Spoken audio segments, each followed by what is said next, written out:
Hey everyone, today I will show you how to schedule a meeting in MS Teams. Let's get started.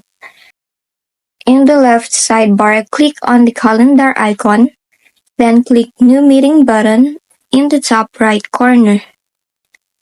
Now fill in the meeting details like title, the required attendance, the date,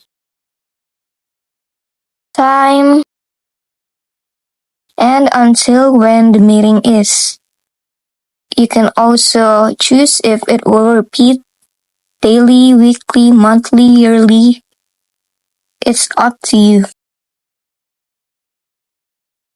Now choose the channel where you want the meeting to exist.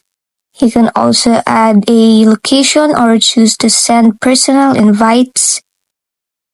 You can also choose on who can bypass the lobby. When you're done, click send. And your invite goes out instantly.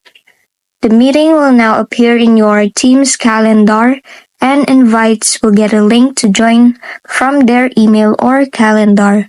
If this video helped you, don't forget to like, subscribe, and hit the bell icon for more.